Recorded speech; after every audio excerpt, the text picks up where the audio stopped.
There is a difference between curing and healing. The church, according to Rachel Held Evans, is called to the slow and difficult work of healing. We are called to enter into one another's pain, anoint it as holy, and stick around no matter what the outcome.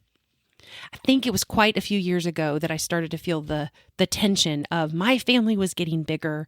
The church we were attending was getting much larger. And see, any group I'm in, whether it's a church or a neighborhood or a swim team or a cheer squad, I love to connect. I love to connect with others. I love to help the other people connect with each other. And I just love doing that. I mean, as long as I can remember, I have craved connection and craved facilitating connection. So this was a role I took on just organically, voluntarily, in the space I was in the church community that I was in. And it was difficult because every few years at the church I was at, people would leave, and they're oftentimes they would cite the reason they were leaving because it was a highly transitory community. Often the reason they would leave was because there was a lack of community. And so I couldn't fix that. That was not mine to do, but I did really feel so strongly about where I was at, where I was planted to do my part in helping to connect people. And so for better or worse, that's what I did. Sometimes far too much in my ego, and sometimes out of pure love, and probably a lot of times some sort of combination and mix of the two. But really, there got to a point where I became so disillusioned and so discouraged about how low of a priority connection and community was. See, I was still craving for far more that was offered, and the places that it was offered were getting cut out of the budget. And this was a blow. This was a crushing blow to me because this was my personality, but became a war in my head and my heart. Because like the inner critic in my head was, Julie, it's not about you. It's about the lost and the least. It's not about what you need. But my heart was like, oh, how I crave these spaces, and oh, how I deeply sense that others crave them too. So it became a war of like, am I being too selfish? Or wait, this is what we all need. So you can only imagine, once you hear the interview today with Michel Hendricks, one of the authors from the other half of church, when I learned that it's actual brain science that shows our deep need for face-to-face connection and community, and that is like the whole other side of church that we are completely missing. And just like a baby's brain grows on joy, our lives grow in connection. I went to town. I became ravenous for years, studying about community and what it does to our physical health and our mental health. And I mean, it just became a gigantic rabbit trail. And now I'm bringing you all along on a slice of that rabbit trail because this book was so healing and so transformative for like a bigger vision of what communities that I, going forward for the second half of my life, wanted to be a part of. I wanted to be a part of full-brained communities that really recognized the other half of church. So enjoy. Welcome To Celebrate Holly. Welcome to Celebrate Story. with my mom. My mom, It's my mom. With my mom. With my wife. Julie Wagner. Julie Wagner. Julie Wagner. Welcome to Celebrate Story. I'm so glad you're here. I am so thankful to be able to have the next half hour to hour time to explore the topics from the other half of church. So thank you so much for being here. Thank you, Julie. Thanks for inviting me. Well, I am a brand new podcaster. I started a podcast in the fall, exploring storytelling. And I have a quote in your book that connects so much to what your book is about and what my podcast is about. So I thought I'd start there. Yes. It's top of page 191. It says, connecting all our emotions to joy is done primarily by storytelling, not by teaching. I love that so much. As a homeschool mom of 8, I try to do so much through just the fruit of storytelling with my children. And the podcast was birthed out of a place of just wanting to share stories of things I loved that I read that brought healing or hope. And that's what this book has been for me. I went through a period of being, after 15 some years of being on staff and a volunteer in a church, disillusioned and disappointed and discouraged. And I was so thankful for the message of that it matters that we're in relationship and the way joy was defined by neuroscience. So could you start off by, I'd love to hear you put it in your words, the definition of joy according to neuroscience and why it matters in the church. Yeah, it's also so important because, as followers of Jesus, we believe the author of Scripture and the designer of our brain are the one and same person, right? And so we should actually expect neuroscience to agree with what we read in the Bible. And specifically what was been found from some researchers, mainly one, Dr. Alan Shore from UCLA, it used to be that people thought the brain was mainly designed around fear. And he's the one, through his research, said, no, actually, the brain is designed looking for one thing more than any other thing, and that thing is joy. And joy, he defined as the sparkle in your eye that tells me that you're happy to be with me. So when I see you, in another way, it's your face lighting up. It's largely nonverbal. Words aren't necessary. But when your eyes sparkle, your face lights up, and I can tell that. I feel joy because I feel it's a feeling of being special, of being wanted and being happy to be together.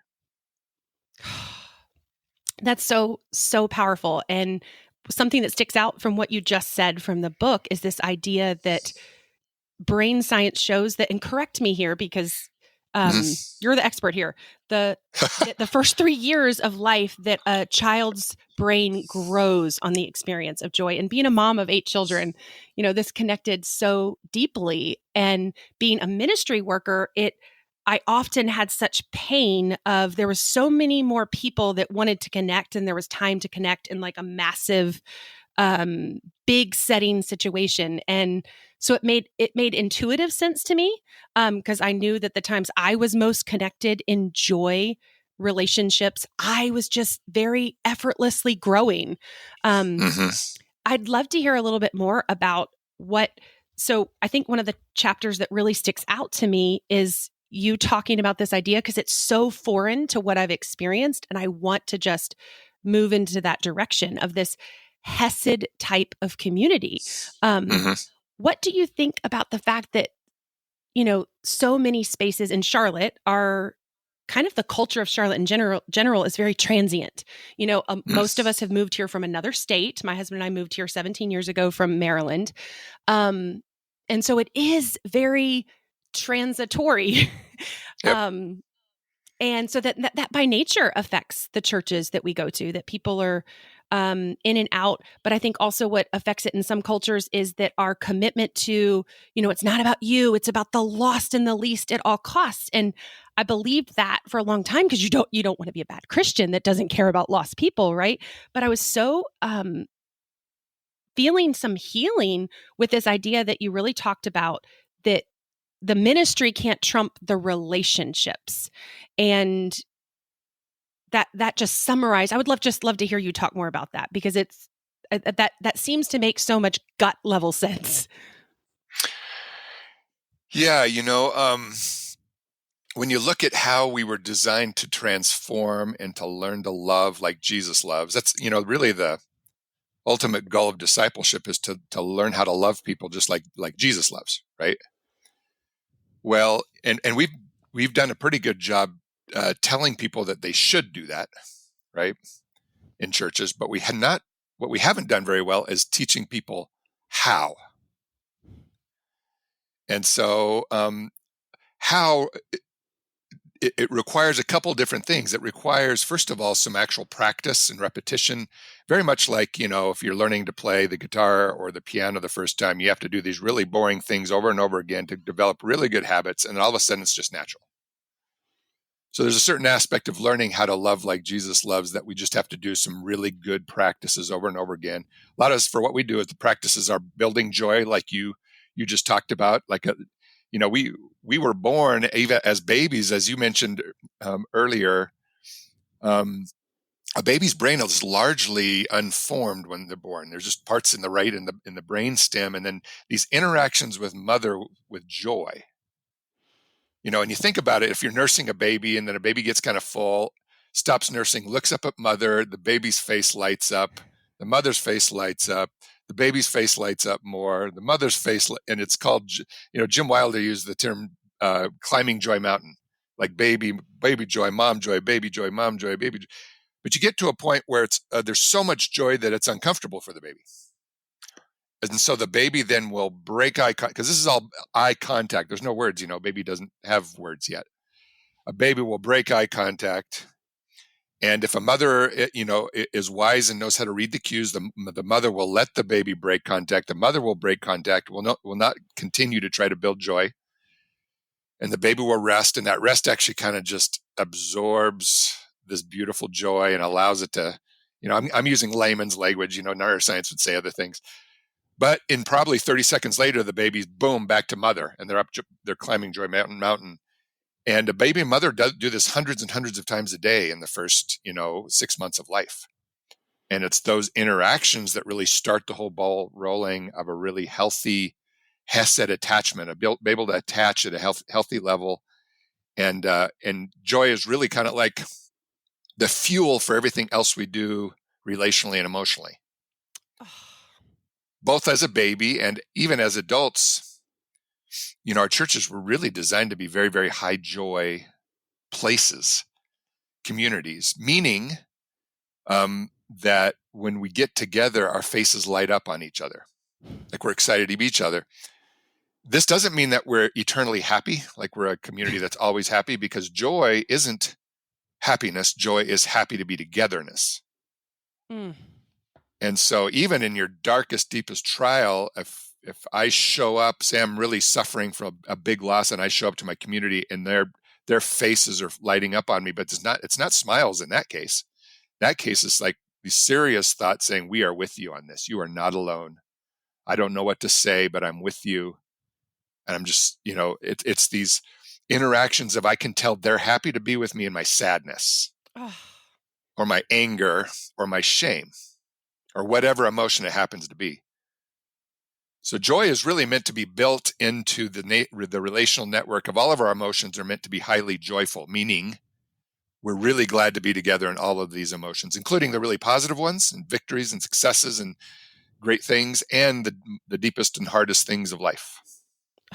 So how do you get from, I know one of the things y'all mentioned in the book that the design, the very function of our church is the fact that we're in these rows. And I think you said that on the podcast too. Like we're in these rows that all face forward. They're set up in a low joy possibility format. Like how do we get, we can't just all of a sudden like just turn all of our chairs in giant circles. And how do we go from here? Like what, does that make sense? Because it's like, that is the structure of church. And even I think about how so many churches are moving online, and it's like, and I'm curious what you think about this. So this would be like a secondary question. Do you think joy can be experienced online? Can joy, face-to-face joy, be experienced online, or is it different, or is it a different degree? I'm curious your thoughts on both of those things. Well, these are really the questions we're asking, right? And I work with Jim Wilder and others at a place called Life Model Works, where we're tackling the theory behind all this, and we're trying things out. And we understand the neuroscience and the biblical support of that neuroscience. The question is, how does it best work in the average day church, from anywhere, from an inner city church to a suburban church to a rural church to, an Ethiopian church that meets underneath a mango tree, right? How do we bring in all that? I actually think that those questions will be solved by a learning, kind of interactive learning network of communities that just go out and try things. And then we help connect people and share what works, what doesn't work. Here's the story we have. Again, a lot of it's what you said. It's telling stories of, we tried this, and we tried moving the benches around, and it did not work. People were just so uncomfortable. But we did this other thing, and so some general rules. There, it's not like I don't have any answers for that question at all. It's just I think it is eventually going to be answered by a people. There's not going to be a big personality leading the way. We believe it's going to be a learning community trying to figure this out together, and openly sharing across all churches, denominations, and everything else how we're building joy, how we're deepening our attachments to each other. But a few things we can do is one thing churches often do is they don't let people quiet themselves when they first get ready to worship. And so really joy, I talked about joy mountain, when the baby breaks contact, that's called the quiet circle. So there's the joy and a quiet circle that our brain was designed to really be as a foundation for healthy attachments. And, if we never build joy, and churches are the same way. Churches have to be very joyful, and they also have to be places where you can be quiet together. And I'll be looking to connect with you when I sense you need to connect. But also, although sometimes people don't want to connect, they need some space, right? And if I charge through with joy is a good thing, right? But if I charge at you with joy at that point, it's actually harming our detachment. It's harming our hesed, which is the Hebrew word that closest comes to the attachment we see in neuroscience. So really a healthy attachment is a combination of reading the signals of when someone wants to connect and build joy and when someone needs some rest and some space. Okay? Oh, so beautiful. So a lot of people come to church. One person comes to church and it was a great morning. Everything's fine. The kids took their baths and nobody fought. And we drive to church and we show up and everything's good. And then and another day, other Sunday, I fight with my wife. My kids are fighting with each other. They spill something, paint on the carpet just as we're leaving, and blah, this. We show up to church, and all of a sudden we're blasted with some praise music or whatever. And it'd be, this is a big time where I actually need some quieting space. And just having a minute, all it takes is a minute. We're not talking sit for an hour and quiet, but have someone who understands that and says, okay, we're coming from all kinds of backgrounds. God is in this room. Many of us can't feel him right now. If your baby threw up all over the car on the drive to church, you may not be feeling God's presence right now. He's here, but we just can't feel it. Let's quiet together and just sit in God's presence for a moment. So that's something you can do. That really prepares your heart to slow down and turn off. We can get stuck in either big emotions or we can get stuck in just kind of the hamster wheel of thoughts. And that creates so much background noise that it's hard for us to sense God in it. And it's so, I can't help when I think about my pursuit of silence personally, I think of my greatest obstacle is continually reevaluating my relationship with technology.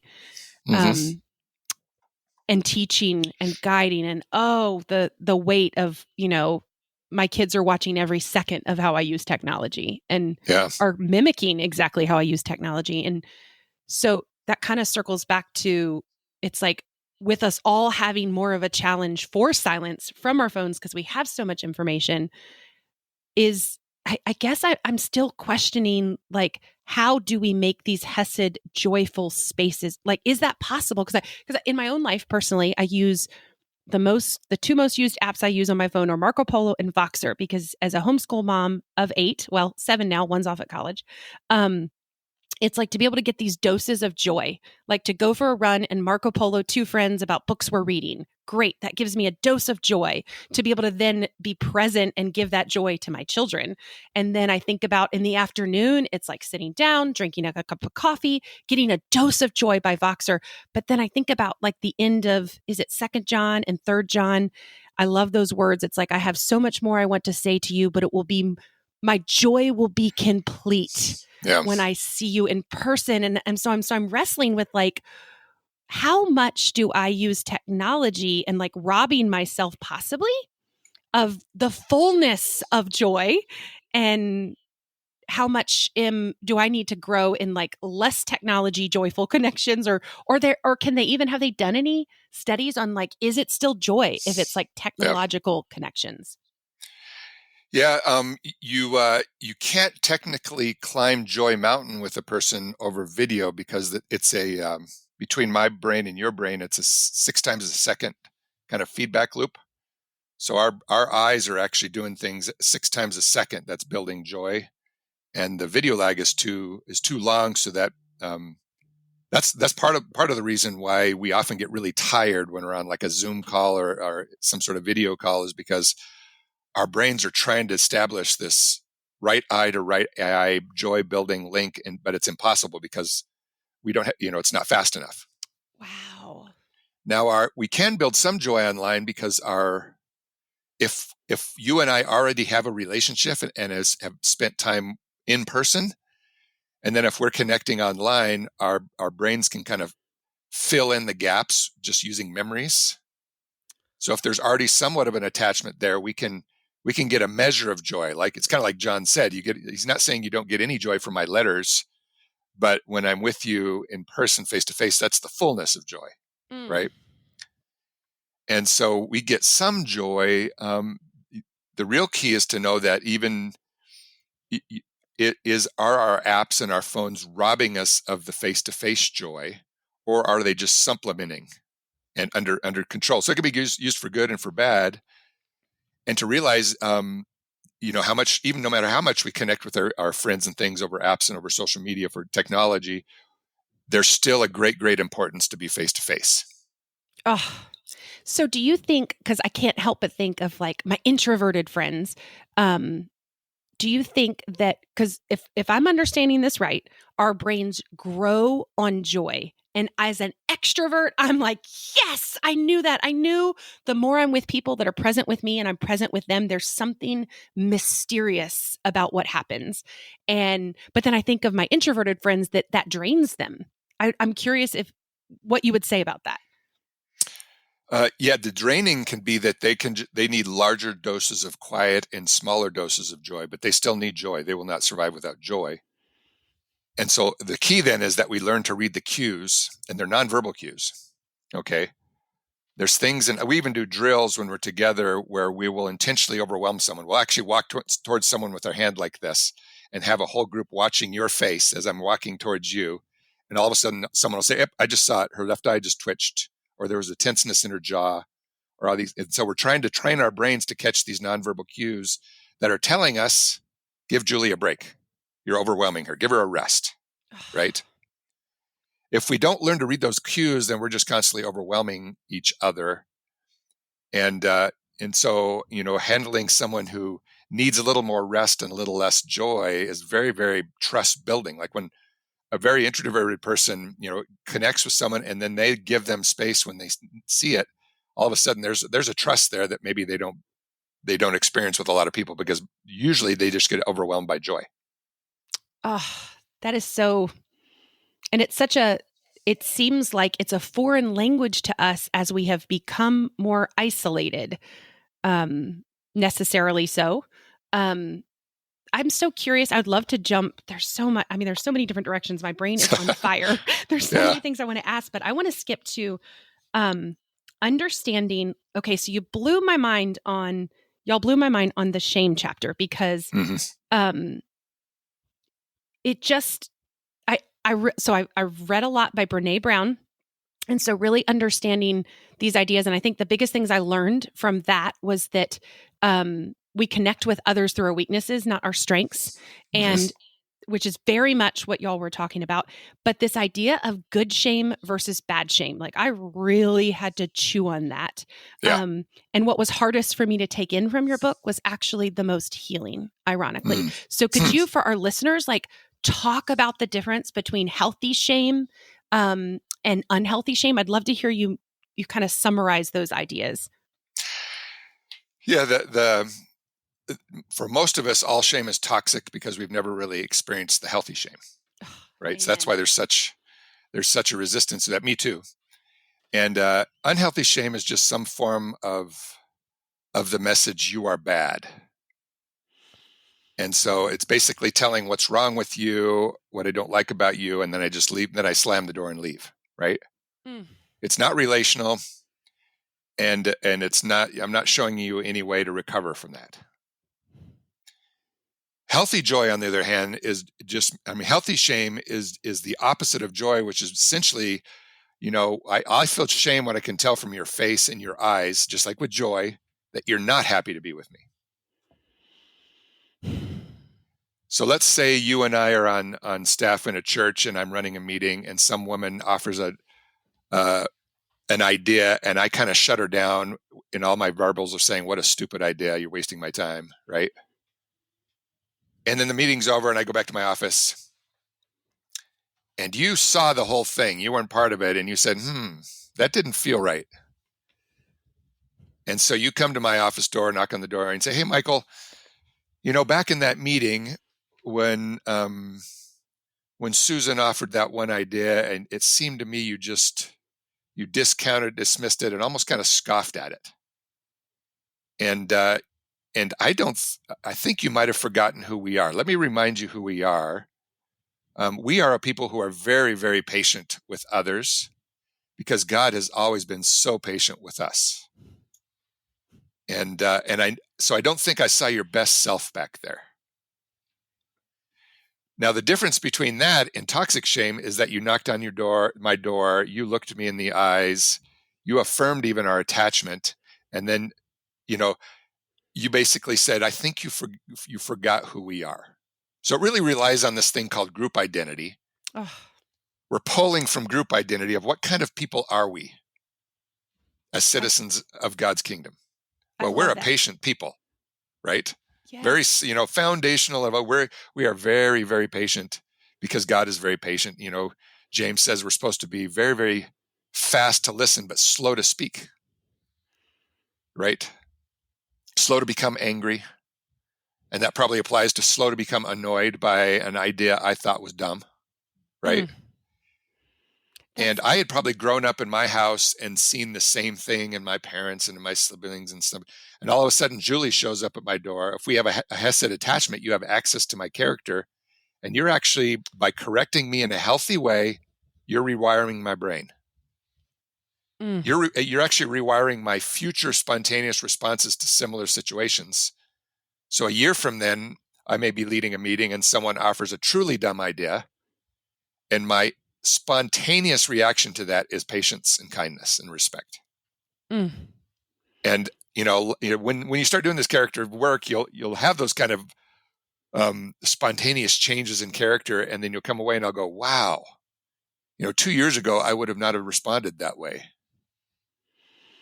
And a lot of the thanks would have been to you because you actually had the courage and the attachment and the wisdom to come and remind me who I really was when I had forgotten.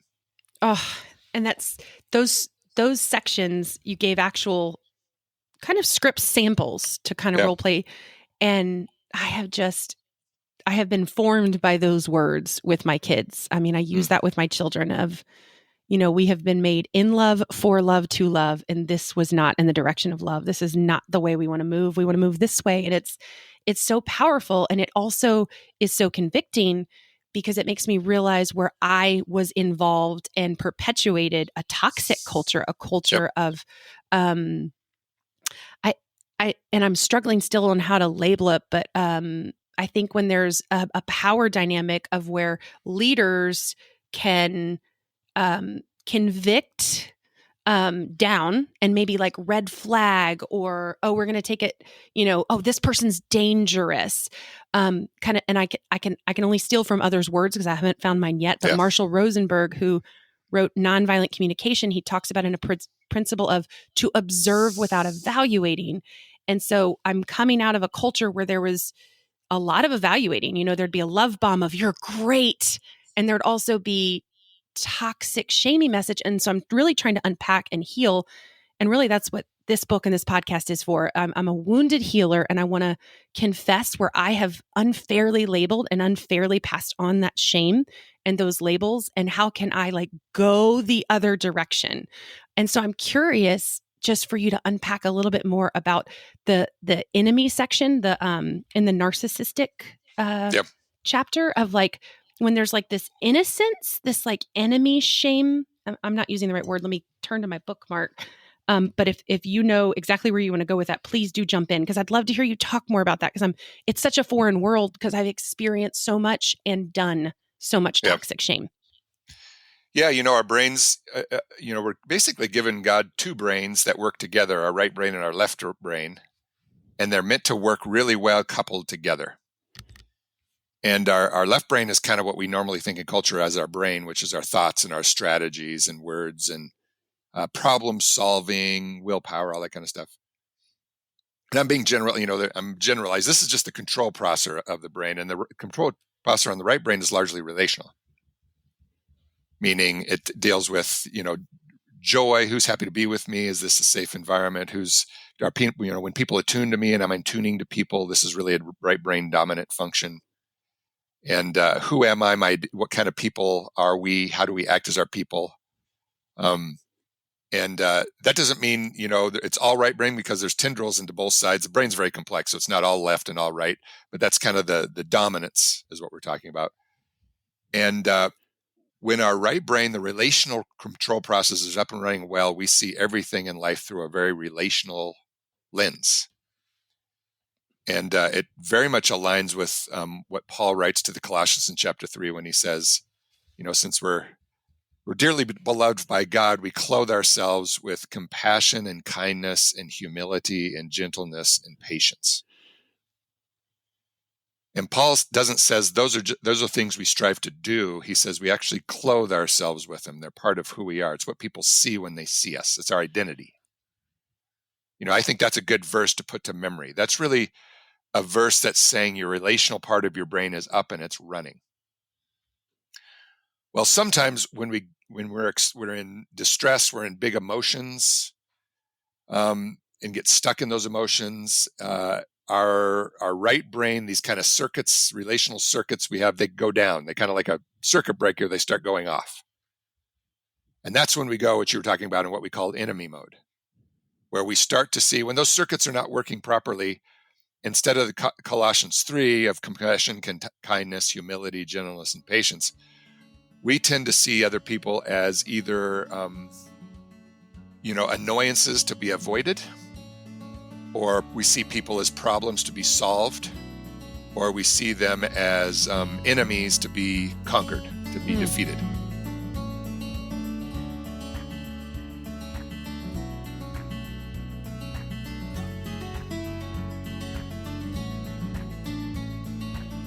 But in any of those cases, we're not acting with compassion, kindness, humility, gentleness, and patience, right? So some of the things we do I work with churches and consult with churches, and some of the training we do is I explain the concepts to them, and then usually we meet twice a month for 90 minutes, for over a year, and I'll send them off for 2 weeks and say, okay, for the next 2 weeks, write down any time you suspect your brain has kind of switched its relational circuits off and you're starting to treat people like enemies or annoyances or people to be avoided or things like that. And then let's come back and, as you said earlier, share stories. Like, I was driving and this guy cut me off and I said some things which I thought, wow, my brain just went off. And then another person, well, yeah, my husband, he forgot to do this, and I just act, and then it's just like this ping pong of stories of when our brain kind of went into this enemy mode. Oh. And then we tell stories of what was your experience trying to get your relational circuits back on quickly? And so this is kind of the training we do. And without noticing these kinds of things and learning how to recover from enemy mode, we'll never love people like Jesus loves on a consistent basis. We'll only love people well when things are going pretty smooth. But when there's any big waves, boom, we're not loving each other anymore. That is so good. I want to try to, I'm so glad I'm recording this so I can rewind it, hear it, and figure out how to do that exercise in my family, because I see myself in that, and I see, it breaks my heart how I see, when people leave. And I know this is not unique to just the cultures I've been in, because it's been in an educational environment I've been and in a church environment I've been, that when people leave, we tend to make them an enemy. It becomes an us versus them mentality. Mm-hmm. And, or even the people in charge, it becomes the us versus them mentality. Because I think you talked about that. You had a list in here of like low Hesed environments. Yeah. And that is, I have confessed that sin, and I'm really working on going in the other direction of like, and I'm so grateful to have learned that someone leaving doesn't make them an enemy of what we're doing here. Right. Like it's thinking so small of God's big work. And I'm so grateful to kind of be growing and moving in that direction. How do you recommend someone finding, like if someone's in an area, how do you see these things when you're searching for a community? Like what, because it's, I look at this list, like hindsight always is 2020, right? I look at this list in the chapter towards the end of the book, before the chapter right before A Full-Brained Christianity, of narcissism, the relational infection. And it was so helpful to see the list of, okay, this would be a low Hesed community. It's on page 166. And you talk about, ideas like an us versus them mentality, or a harsh and abrupt firings of subordinates, firings with little explanation or communication, a church staff that sees its job as submissively implementing the leader's grand vision, a church staff environment where the leader is seldom given feedback or critique, but where the leader readily and openly criticizes, a leader who will turn another person from friend to exclude in an instant. And it's like, oh, this is so powerful because I see this, but I only saw that after time. So how do you find what advice do you have for someone looking for a place that they don't want to make the same mistake they made again? How do you see signs of a Hesed community and a joy-filled community and the other half of church, like a full-brained Christianity? What are some early, or maybe it's not that simple? Well, that's one of the reasons we wrote that book, is to give people a picture, give a lot of people a picture of what it looks like when we're not doing it, what it would look like when we are being deeply relational. Some things to look for is when you walk into the church, say you're visiting a church, if you walk in, do you see people's faces lighting up on other people? Maybe not on me because they don't know me yet. They may not be there yet. Is it a church where people readily share weakness, including the leaders? Do they share their weaknesses, or are they hidden? Do the leaders seem to have remarkable relational skills and be able to handle big emotions in a way that's very relational? A lot of things, these are hard to see, like just going once, but over time, that's what you're looking for. And do they actually have a plan for developing their people into disciples of Jesus who can love like Jesus loves? Like, do they talk about that a lot? And is love seen as the center of what we do, or is some mission statement seen as the center of what we do? Wow. Because love is the center of the church. Everything else we do depends on love. And so if we're pushing a mission statement or a vision without founding it in love, we're going to do really good things with really bad character, which is what we see the church doing over and over again.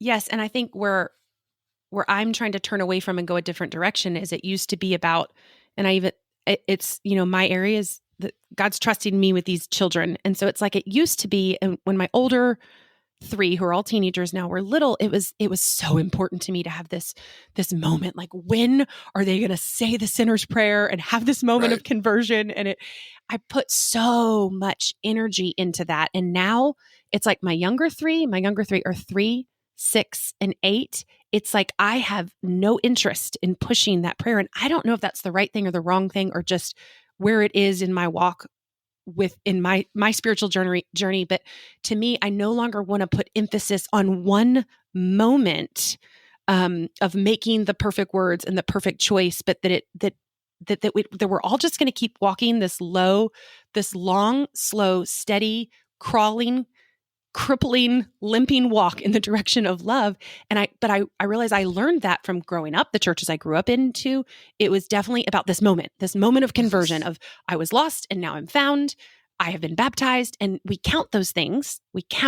And so, and that's a collection of so many churches I was a part of. Like, that was my mentality. My mentality wasn't a discipleship mentality, a relational mentality. So it's a shift I'm trying to grow into. Yep. So. Yeah, and using group identity and kind of healthy shame in a way that you correct them in a healthy relational way. All of those corrections are really directed towards helping your kids love better, to grow in maturity and love better. Even a 3-year-old, if they're throwing food on the floor, for example, or maybe that's a little younger when they do that. Definitely over here. There's group identity. That's actually not being very loving. And so group identity is, we don't create work for mommy and daddy, and we don't take this valuable food that God has provided for us. And I'm so thankful God is so faithful in providing food for us, but we don't take that food and then just throw it on the floor where we're wasting it and where mommy and daddy then have to go clean it up. I'd rather go play outside in the backyard on the swings with you than clean up spaghetti on the floor because you threw it. And so that's not who we are. And you're getting really much more to the core, because I'm not saying that's not what we do, because usually we focus on the behavior. Stop doing that. Don't throw your food, or I'm going to send you to your room right now. Yep, done that. But that does not, I have too, but that does not give that child, first of all, it doesn't remind them who they are, and it doesn't give them a way out. Versus like me saying, I would much rather swing on the swing with you than cleaning up your spaghetti. That's not very nice to mommy and daddy either. And it's us not being nice to God, because he's provided this wonderful food for us because he loves us so much. And, if you gave me a gift and I threw it on the floor and stomped on it, would that make you happy? No, I think, and that's very relational, because I'm interacting. I'm not blowing up and sending them to their room. We're interacting about what does it look like to love each other right now? Because I think you've forgotten. And it's so helpful to hear that fleshed out, because I can see how I sometimes blend. The best labels I can think of are more like an authoritative approach of I'm right, you listen, this is happening, and a relational nurturant approach. And I can see how sometimes just by my own patterning, by my own upbringing, I think I'm moving in this nurturant relationship of like, and then it's like I'm still blending both. And it's such a process and such a journey of me receiving grace and then passing on that grace. It's such a journey, because it's so hard to get out of the programming of this is how it is. Because I think there's a culture of, I think there's shame for mothers if like you are having your child and out in public and they're doing something that they're not supposed to do. It's like, how are you going to correct it? Like there's such I don't know, such an opportunity for shame there. Yeah. And the conversion we want to make on that with these healthy corrections is, both when we have to correct our kids or someone else, or when they correct us, we want to get to the point where our instantaneous reaction is, oh boy, I get to correct my daughter's actual character to be more like Jesus today because she's losing it in the department store.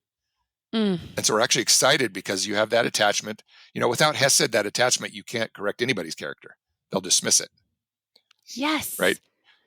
Our attachment, our Hesed is like, it's like a firewall. It's like it's the door that needs to be opened. When we have Hesed, it opens the door to the character, building each other's character. And how do you know when you have that outside of your family? Because it's like, I've almost out of fear been like, okay, only my family is that safe to have Hesed with. But that's not true. That's not healthy.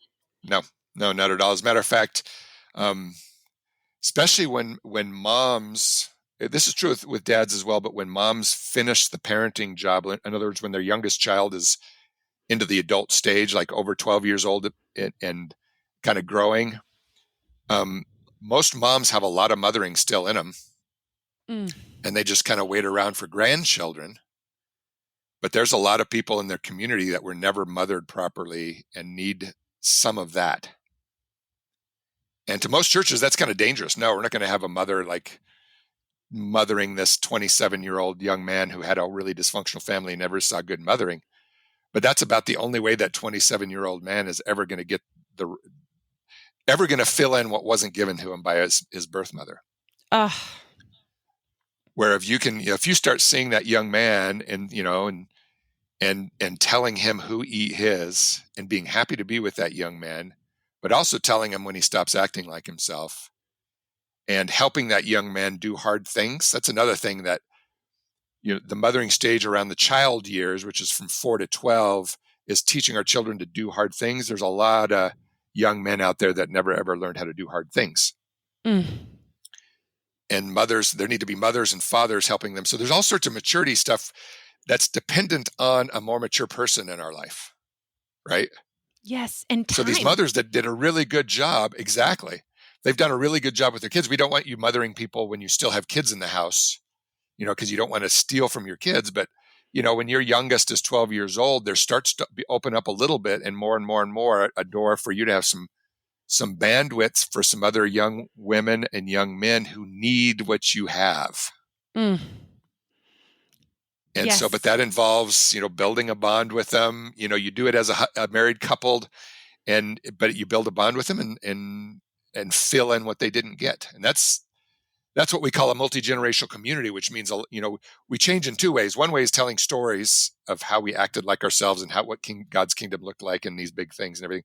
But another one is them seeing it in real life. So if you're inviting people over to your house and they're seeing how you and your husband are dealing with a hard thing with your teen, right?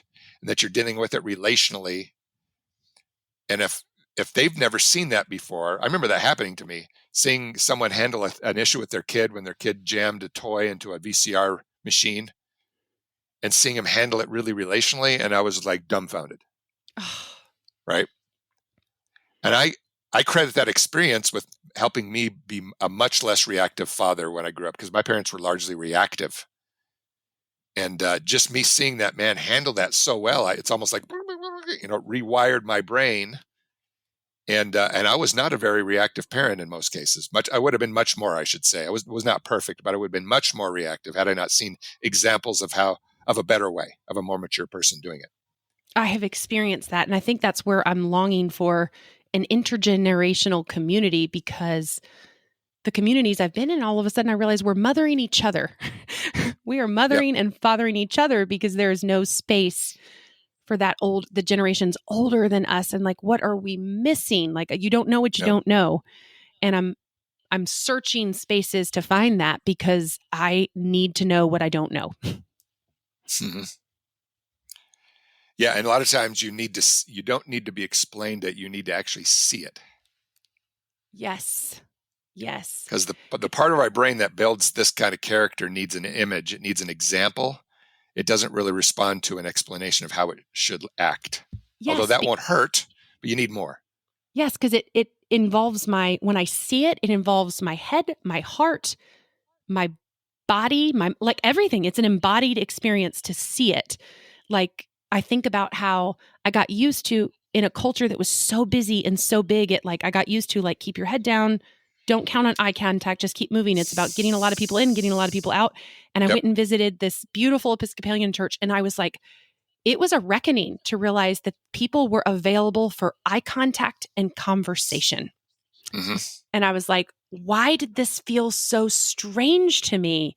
But it was literally living that principle of being with each other and being present, because I'd made in my mind so many excuses for so long, like, well, there's so many people, it's not about me, where, there's no time to connect with other people. But, being a mom with staying home with children, it's like you're hungry for those relational connections. And then I'm realizing the community that is so beautiful, and the bridges of those relationships will last. And I hope to invest in Hesed bridges and all those places. Those aren't gone. It's just a different building, right? But it's like I don't even have a frame of reference for a different culture. Like it's an embodied experience to have people that want to stop and have time and to talk. And, oh, we've knitted this scarf for the welcome bag. I'm like, it's just a slower pace, and it's just so different. And then to see so many people with gray hair when that is like not a focus in the culture I'm coming out of, I'm like, I just need to be around people that have been there, done that, because my husband and I just hit a point where it's like all the formulas broke. Like, we've memorized all the how to do this and how to that sermons, and they're breaking and we are breaking, and we're hungry for something more, because we just can't seem to apply all the formulas. Yeah. And I think you kind of just answered your question, Julie, from earlier. What do you look for in a church so that they have this kind of thing? Right. Another thing I would look for is what you said it beautifully. Are the people unhurried? Do they have time to give you their eyes and to share conversation? And are they trying to serve you in some way, or are they running around like hamsters in a running wheel where they're so tired, where they hear this and then they're off? That unhurried time for relationships. Basically, what you're saying is in that church, relationships are more important than getting stuff done. Yes, and that's kind of what you were saying in that Episcopal church. Yes, and you're putting a fire in my brain of the tension of how do you always be welcoming, and then there has to be limits to how many people you can have Hesed community with, and how.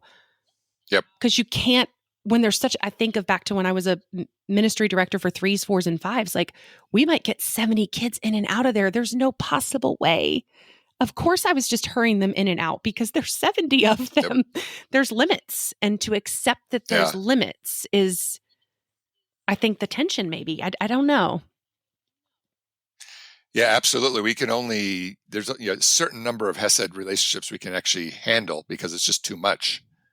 But what can happen is you can create a Hesed network of relationships where, like, maybe if we're going to church, I don't know you, but maybe I know another person who knows you. So I'm attached to this other person. But when I realize that he knows you, all of a sudden, like from the Hesed from 0 to 10, right? Normally you would be like a 1 or 2, that if I have never met you at all. You, instead of being a 1 or 2, or maybe more like a 5 or a 6, because I trust my friend who knows you. So you and I start off at a much higher Hesed level, even though we haven't known each other very much. And so as long as we're in that network of Hesed relationships, somehow that needs to solve the problem of the 70 young kids in a preschool Sunday school class. There needs to be this sense of a Hesed network, because one or 2 leaders just can't do it. But without Hesed, nothing's going to change. You're not going to get any character change in these kids. You're not going to see them loving like Jesus loves. You have to have this. Part of the problem with churches is that the building of love is an afterthought. So they set things up to get maximum amount of people into a room and hear a message, which is good. We need to hear the message. But we prefer having love at the center. We organize everything around love, and then we bring the message in a way that doesn't harm love either, that actually amplifies and helps love. But what that actually looks like, I don't know. People are doing everything from home churches all the way up to mega churches trying to do this. And we'll see, I think over the next generation, we'll see what works and what doesn't. It's so true. Only time will tell. There's something in me that always wants like the next right formula. Right. And it's not like that. It's not like that. Well, I'm searching for words to express how grateful I am for this book, The Other Half of Church.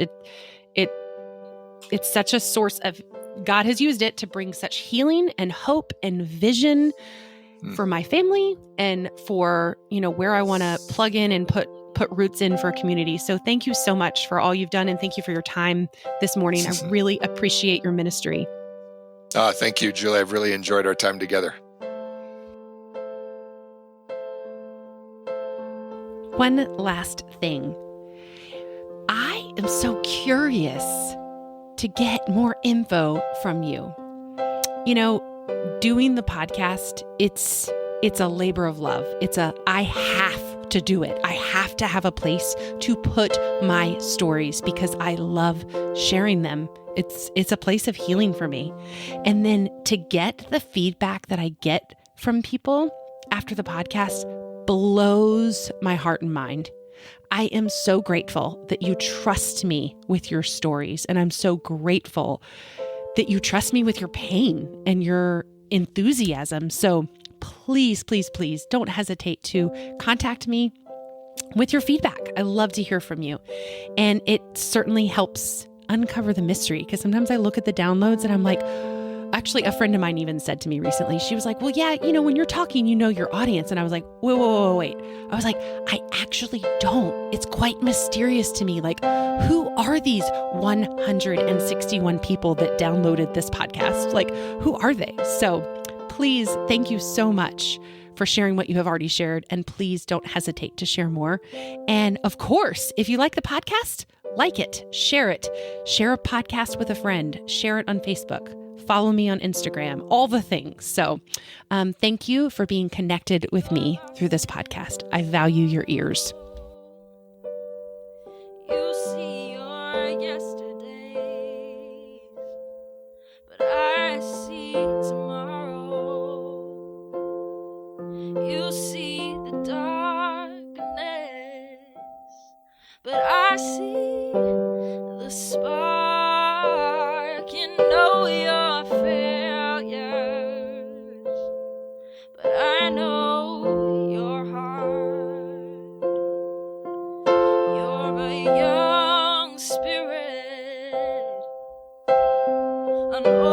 old soul